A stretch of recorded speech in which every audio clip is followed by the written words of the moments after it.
The process of configuring a Cisco switch can be simulated in Packet Tracer. I'm using Packet Tracer 6.2. The first thing I'll need to do is click on Switches, and then I'll click on the 2960 series switch and place it into the main window. Now I'll need to get a host computer. So I'll click on End Devices, and the first end device is a desktop PC. I'll click on that and then also click in the main window area. So now I have a PC and a switch. To simulate the initial configuration of a Cisco switch, you first need the proper cable. I'll click on the connections icon, and the second connection over is the console cable. I'll click on the console cable, then on the desktop PC, choose the RS-232 serial port, click on it, then drag over to the 2960 switch, click on the switch, and then choose the console port. I now have a connection from the desktop PC to the 2960 series switch using a rollover or console cable. Once you have the serial cable running from your desktop PC to the switch console port, you'll need a terminal emulation program for the initial configuration of the Cisco switch. To do this, you click on the PC, click on the Desktop tab, and these are your desktop applications. The terminal emulation program says Terminal. If you click on it, you'll see the terminal configurations that you would need if you were using a real terminal emulation program like PuTTY or Teraterm.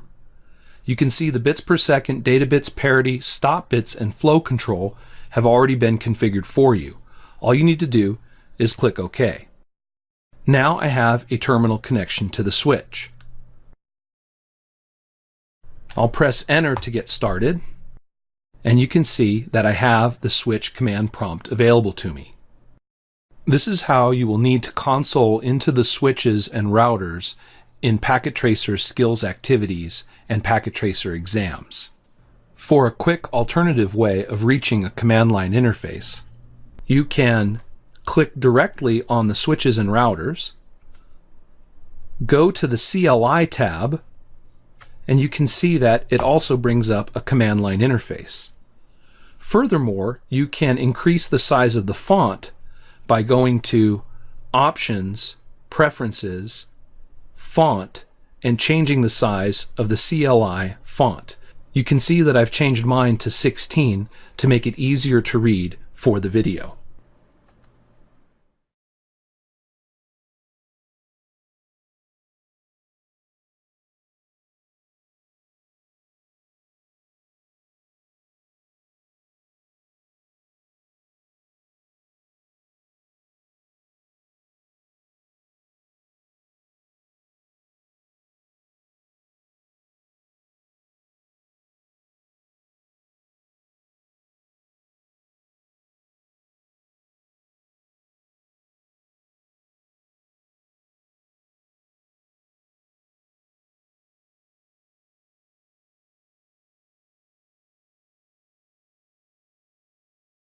Let's examine the iOS command modes in Packet Tracer.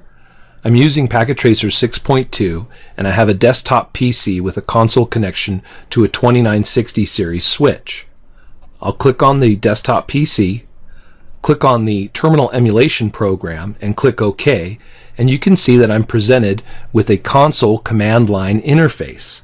This is the Cisco iOS. I'll press Enter on the keyboard to get started. Notice the command prompt here at the bottom. The Cisco iOS uses different command modes to establish different privilege levels for the users and different commands that are available in each command mode. For instance, the blinking cursor that you see right now and the word switch with the greater than sign indicates that I'm in user exec mode. User exec mode has very little privileges. But if I type enable and press enter, I'm presented with privileged exec mode. I can tell this because the prompt has changed from a greater than sign to a hash or pound sign. Privileged exec mode offers a higher privilege level for the user and more commands that are available. If I would like to go to a higher level, I can go into global configuration mode. I can reach global configuration mode by typing in configure terminal and pressing enter. And now I'm in global configuration mode or global config mode. This is where most configurations of a switch or router will take place. There are also sub-configuration modes like interface configuration mode. If I type interface VLAN 1 and press enter, I'm put into the interface sub-configuration mode.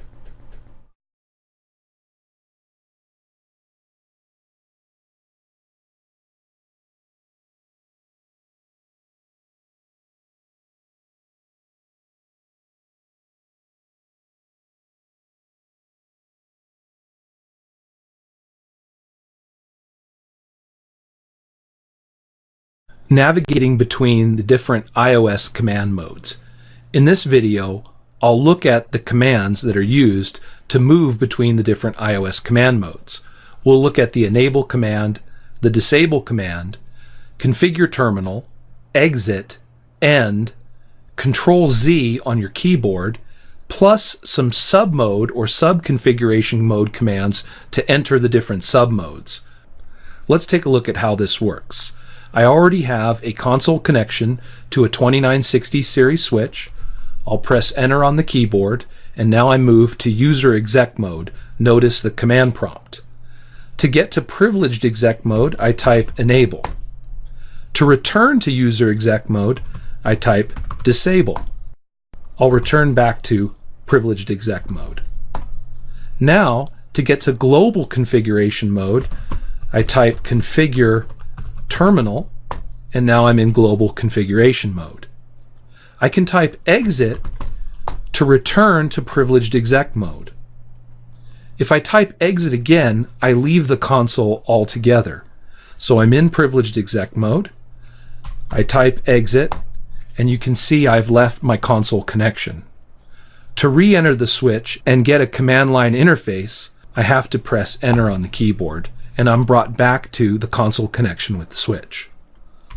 I'll type enable, configure terminal, and now I'm in global configuration mode.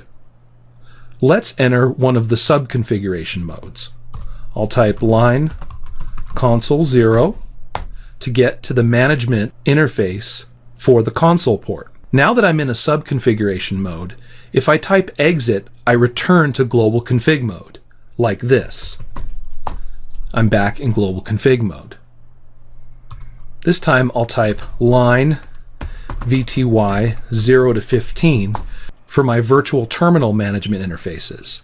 I can move directly from one sub-configuration mode to another. Notice if I type interface VLAN 1, from within my line VTY line configuration mode, it'll take me directly to interface configuration mode. From here, I can enter different interfaces like interface fast Ethernet 0/1, or I can move directly to line console 0 again. Commands that are normally run in global configuration mode can also be run from any of the sub-configuration modes as well. The end command and the Control Z keyboard combination essentially do the same thing. They return us all the way to privileged exec mode. Let's give it a try.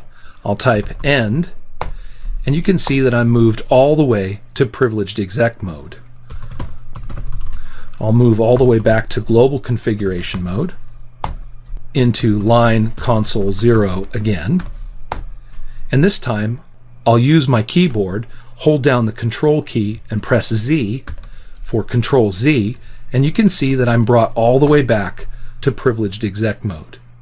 If I'm in global configuration mode and I type end, I'm also brought back to privileged exec mode. So that covers the enable command, the disable command, configure terminal, exit, end, and Control Z. Navigating efficiently between the different command modes will save you a lot of time.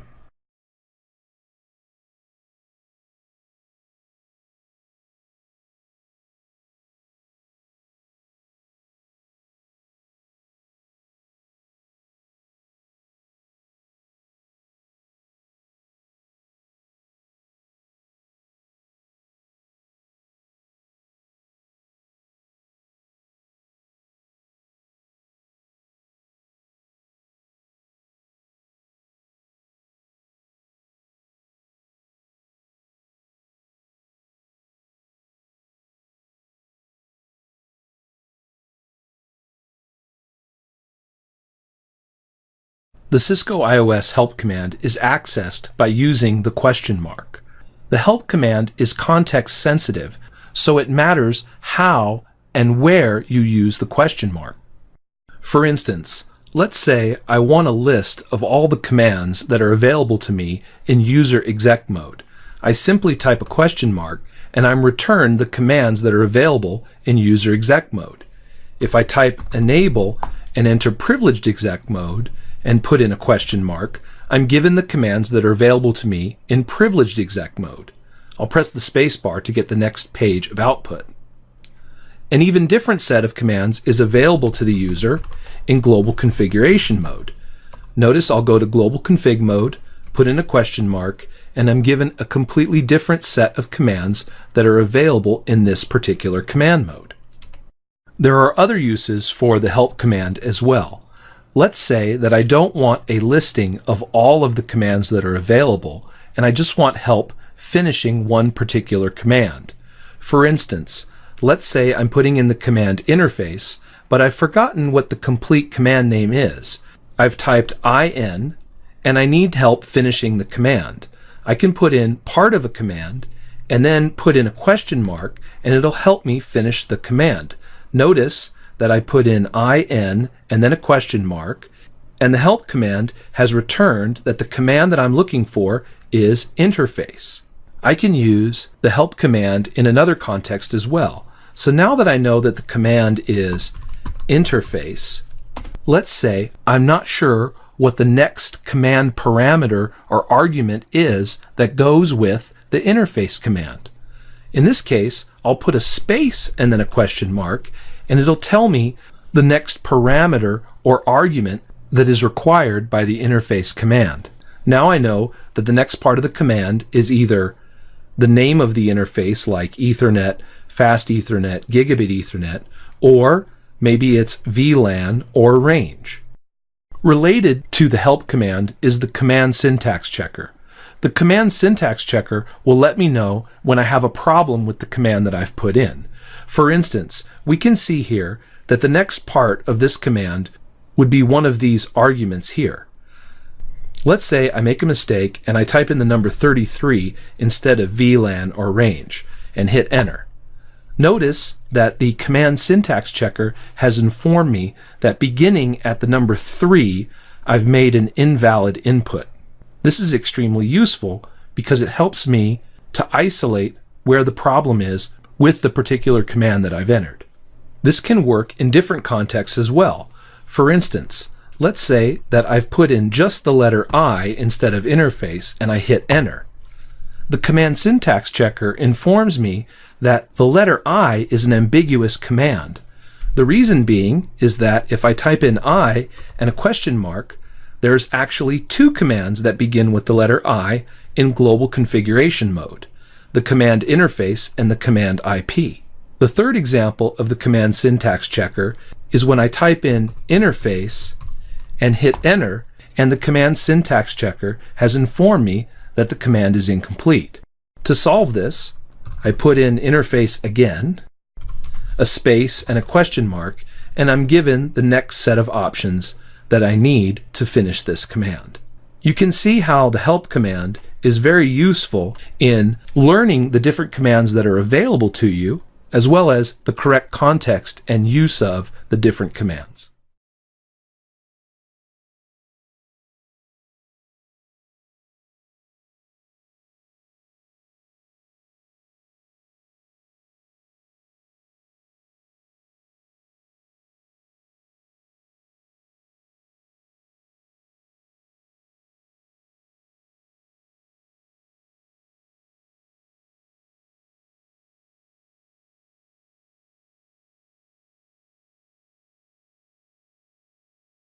Support for hotkeys and shortcuts makes the Cisco iOS extremely efficient. I'm using Packet Tracer 6.2. I have a console connection to a 2960 series switch. Instead of using the terminal emulation program to console into the switch, this time I'll click directly on the switch and go to the Command Line Interface tab and press Enter to get a command line interface. The first hotkey and shortcut that I'll talk about is the Tab key, or tab completion for automatically completing your commands. You can use it like this. To get to privileged exec mode, I would normally type the command enable. With tab completion, you simply type the first few letters of the command, in this case EN, and press the tab key on your keyboard, and the command is automatically completed for you. This is extremely useful.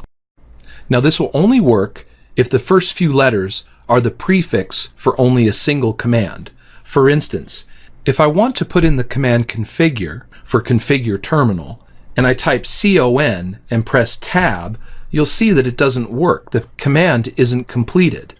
The command isn't completed because there's more than one command beginning with the letters CON in privileged exec mode. To see that, I put in a question mark, and you can see that there's two commands that begin with CON, configure and connect. So if I want to use tab completion, I'll need to type CONF and then press tab, and you can see now the command is completed. For terminal, all I need to do is type the letter T, and there's only one command that follows configure, or only one argument that follows configure, and that's terminal. So I press T and hit the tab key, and you can see that the command and the parameter or secondary command is automatically completed for me. Even better than command completion with the tab key is command shortening. With command shortening, instead of pressing the tab key to complete the command, you simply use the first few letters of the command, and the iOS will automatically finish the command for you. So instead of typing INT and then pressing the tab key to complete the command interface, all I need to do is simply leave it at INT and move on with my command. This is extremely useful. For instance, instead of typing the command interface fast Ethernet 0/1, which is a very long command to type, command shortening allows me to shorten the command to just INT, F for fast Ethernet, and 0/1. The iOS automatically knows that the command that I'm trying to write is interface fast Ethernet 0/1, and it enters that command for me. You can see how useful command shortening is, and it will save you a lot of time. To cycle through your command history, you use your up arrow and down arrow keys. For instance, I'll use my up arrow, and you can see that the last command that I used was INTF 0/1, or interface fast Ethernet 0/1. Now, I've only entered one command in interface configuration mode, so there's not a lot of command history to cycle through. If I do a Control-C on my keyboard, which takes me back to privileged exec mode, and do the up arrow key, you can see that there are two commands in my history, and if I cycle through with the up arrow key, I go backwards in my command history, and if I use the down arrow, I go forwards in my command history. This is very useful for commands that are used repeatedly. Now let's take a look at some of the hotkeys. We already know that Control-Z will take us back to privileged exec mode. I hold down the Control-Z keys, and you can see I'm brought to privileged exec mode. Similarly, Control-C will also exit to privileged exec mode, and it can also be used to abort certain commands. For instance, if I type configure and T and then hit Control-C, the command is aborted. Control-A will jump the cursor to the beginning of a line. I'll type configure and do Control-A, and you can see that the cursor jumps to the beginning of the line. If I use Control-E, the cursor jumps to the end of the line. Control-Shift-6 is another useful key combination. Control-Shift-6 will interrupt a command midstream. Let's say, for instance, I mistype the command configure and press enter. The iOS is trying to translate the letters that I did type into an IP address. Instead of being stuck in this situation, I can simply press Control-Shift-6 and the command is aborted. To see Control-R work, I've consoled in to an actual 2960 series switch using PuTTY. I'll press enter, and you can see I have a command line interface. Control-R is useful for situations where you've typed a command and the switch or router receives an event and displays that event to the console, interrupting your command. For instance, I'll type enable, I'll get to global config mode, and let's say I'm trying to configure interface fast Ethernet 0/1. I've typed the command switch port mode, and I haven't finished the command when all of a sudden, let's say an interface comes up. So I'll plug in a cable to one of my interfaces. It'll create an event on the switch, and we'll see that output is sent to the screen. There it is. You can see that one of the switch ports just came up right in the middle while I was typing my command. If I simply press Control R on the keyboard, you can see that the command is retyped. I'll do it again, Control R, and there's the command. This is really useful because now I can finish my command without interruption. So Control R and redisplaying a line is a very useful key combination as well.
One of the first things you'll want to do when installing a device on your network, like a Cisco series switch, is secure access to the device so only an administrator will be able to configure it or change its settings. To do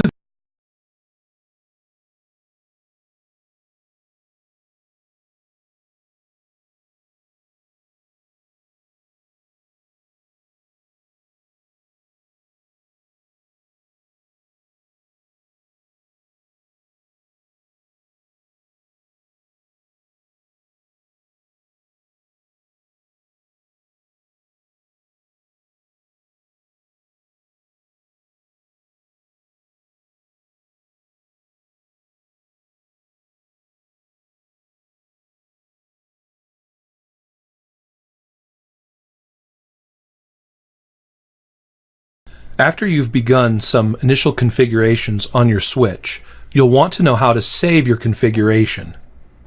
You can see that I'm using Packet Tracer and I have a command line interface to the switch.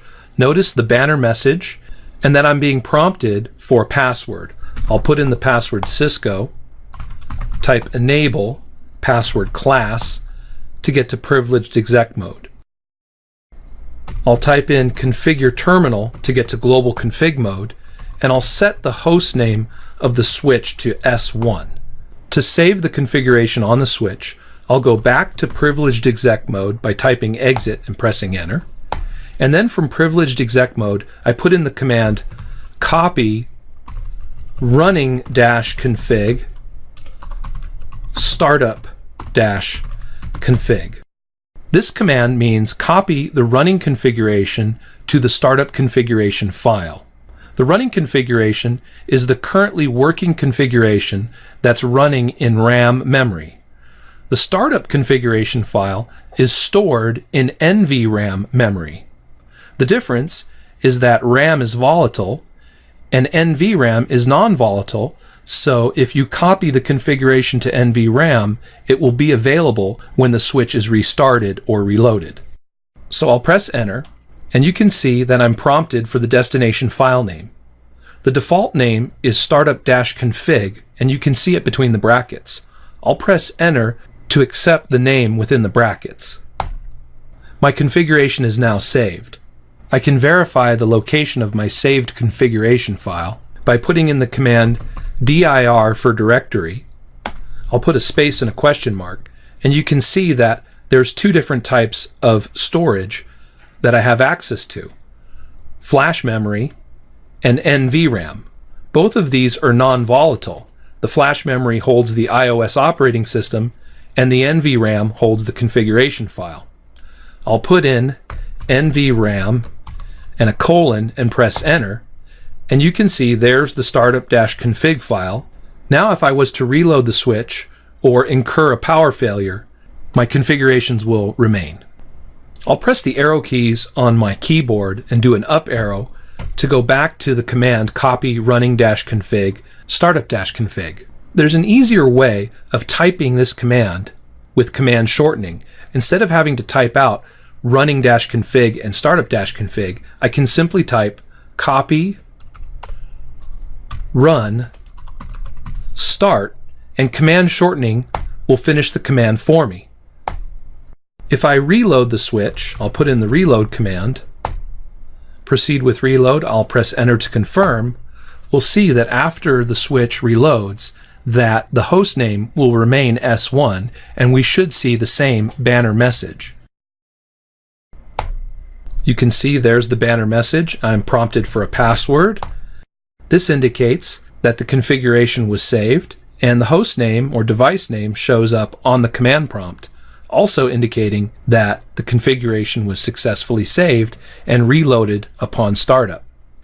If I wish to erase the configuration, I'll type in enable, put in my password to get back to privileged exec mode.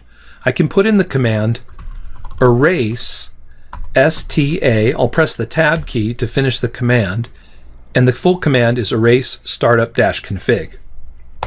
I'll press enter, and I'm given a warning. Do I want to really do this? Do I want to continue? The default answer is confirm, so I'll press enter.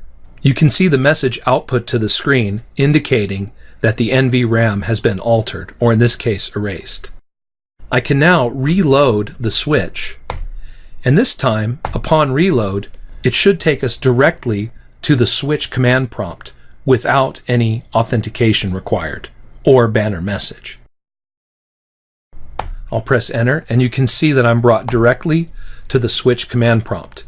The host name S1 is no longer there, nor banner message, nor line console 0 password required. Let's say I make some changes to the switch. For instance, I'll type enable and config T to get to global configuration mode, and I'll change the host name to my switch. You can see the device name is now my switch. I'll exit and save the configuration. So the running configuration has been saved to the startup configuration file. Now let's say I continue with some additional configurations.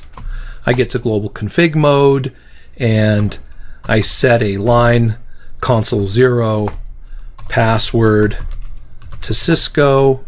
I put in the login command, and let's say I change the host name one more time, this time to S1.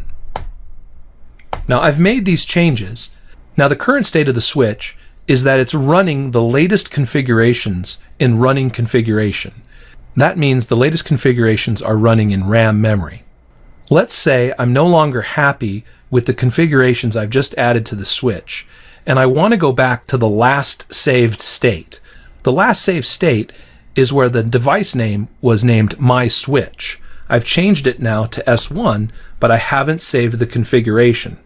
I can revert back to the previous saved configuration by exiting to privileged exec mode and copying, in this case, not the running config to the startup config, but the opposite. I'll copy the startup configuration to the running configuration.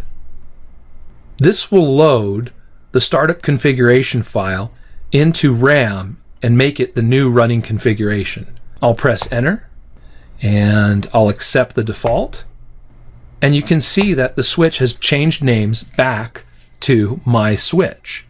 The startup config was loaded into the running config. This does not completely erase the running config, but rather the configurations in the startup config will be merged into the running config. Knowing how to save your configuration and erase a configuration and reload the switch is an important skill to master.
An access layer switch, like a Cisco 2960 series switch, is typically used as a layer 2 device, and therefore does not need an IP address to function correctly.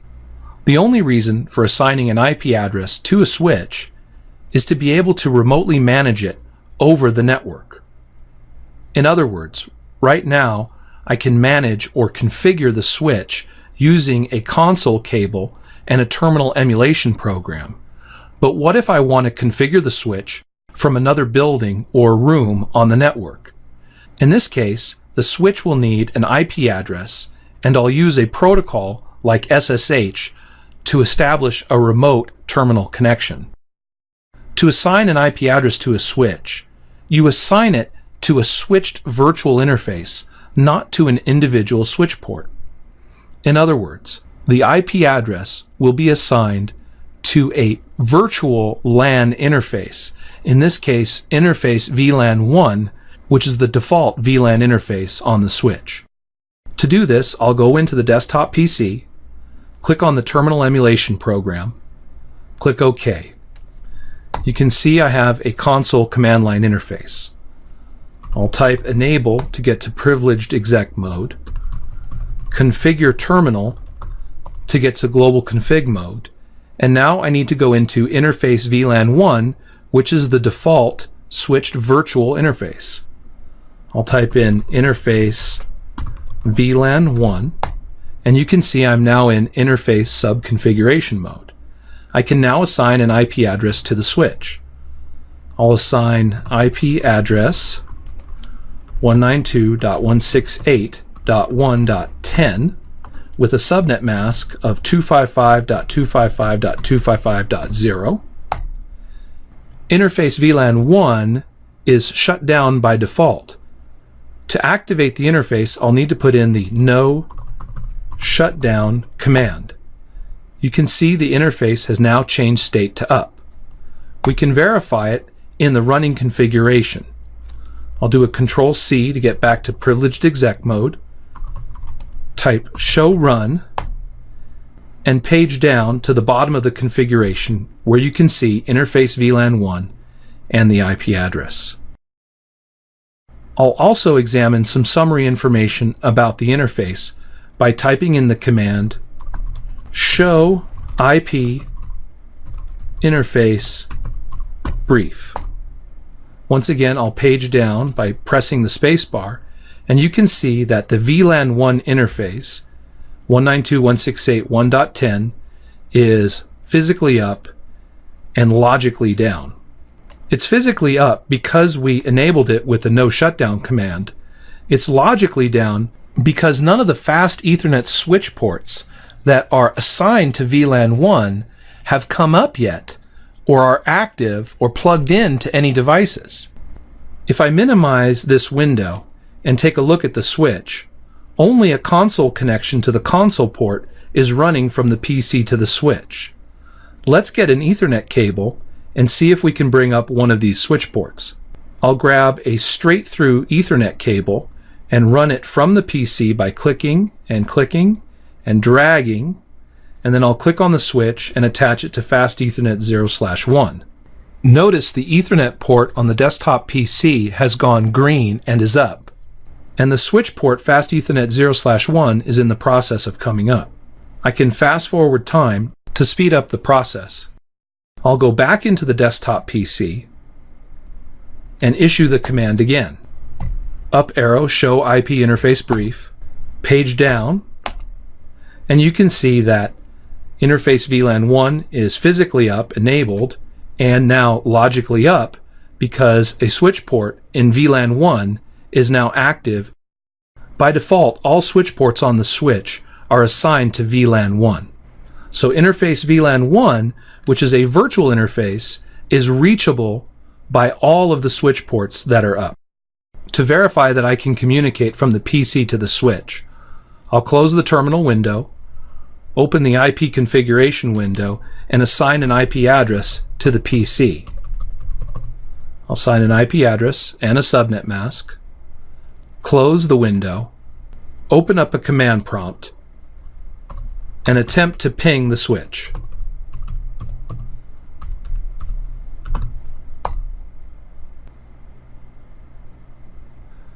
You can see that I'm getting a reply from 192.168.1.10. The ping or echo request was successful, and we can now communicate from the PC to the switch using the TCP/IP protocol. I'd like to stress that since the IP address has been assigned to a virtual interface VLAN 1, that means that it is reachable by any of the switch ports on the switch that have been assigned to VLAN 1. In other words, the difference between the PC and the switch is that the IP address on the PC is bound to the Ethernet port, whereas on the switch the IP address is bound to the VLAN. So, if I disconnect the Ethernet cable from the switch and put it into a different switch port, this time I'll put it into this gigabit Ethernet port, we should still be able to communicate to the switch using the IP address. I'll fast forward time, bring up the PC, repeat the ping command, and you can see that the switch is still responding to the IP address 192.168.1.10. This will work on any of the switch ports that have been assigned to VLAN 1.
In this demonstration, I need to verify that the IP addresses 192.168.1.2 and 192.168.1.3 have been assigned to switch S1 and switch S2.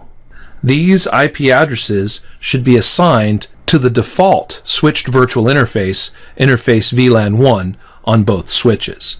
To verify this, I'll use a console cable and I'll console in from PCA to switch S1 to begin with.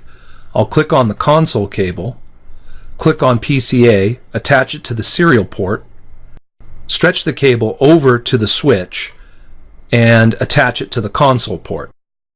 I'll open PCA, click on the terminal emulation program, click OK, and you can see I now have a console connection command line interface. I'll type enable, and I'll use the show command, show IP interface brief, to examine the switch's interfaces. I'll have to use the spacebar to page down through the interfaces, and you can see that the last entry is the VLAN 1 switched virtual interface.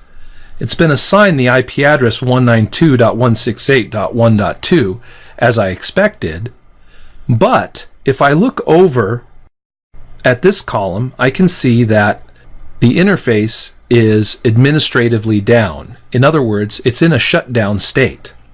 As a result, the line protocol is also down. I'll need to turn on this interface. I'll go to Global Config Mode,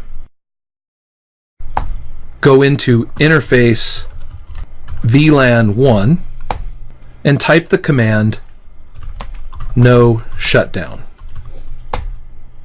Instantly I'm presented with output showing that the interface VLAN 1 has changed state to up.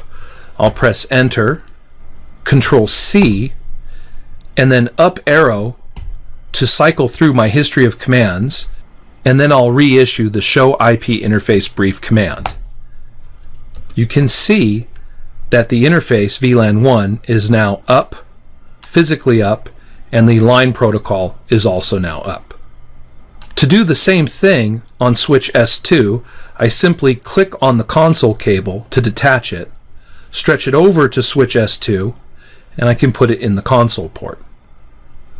Now I'll click back on PCA, I'll close the terminal, and then reopen it. On switch S2, I'll type the enable command and the show IP interface brief command. Page down, and you can see that interface VLAN 1 is still unassigned. It does not have an IP address, and it's administratively down. I'll go to global config mode with a conft command, enter interface VLAN 1 with an int VLAN 1 command, and put in the IP address 192.168.1.3 and the subnet mask,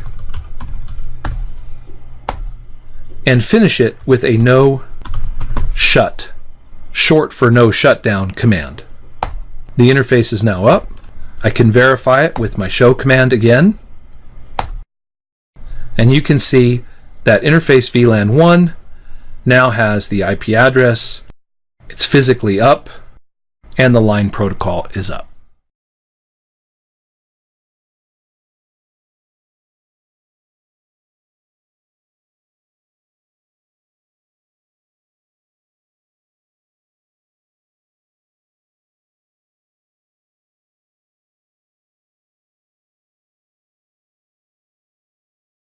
To test the connections between all of the devices, as well as the IP address assignments, I'll use the ping command. To do this, I'll click on PCA, click on the command prompt, and I'll begin by pinging switch S1.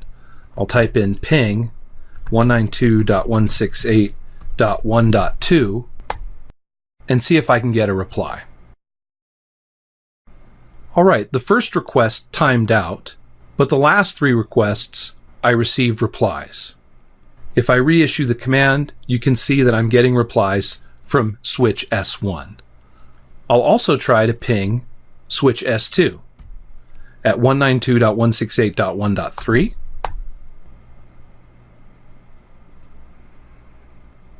And you can see I also get replies.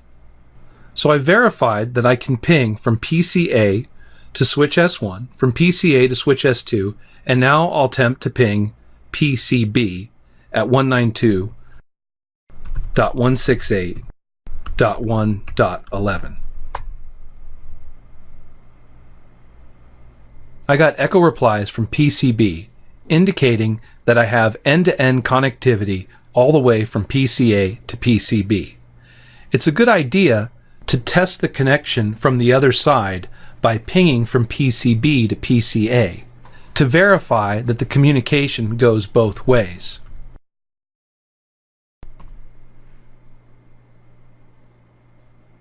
If for some reason the pings had failed and I was using real PCs, I'd also want to double check my firewall settings and make sure that I had my Windows firewall turned off. Windows firewall will block ping ICMP echo requests by default. On a real network, if you can ping one way, for instance, let's say from one PC to another, but when you try to ping the opposite way, the pings fail, that indicates that one of the two PCs has their Windows firewall activated.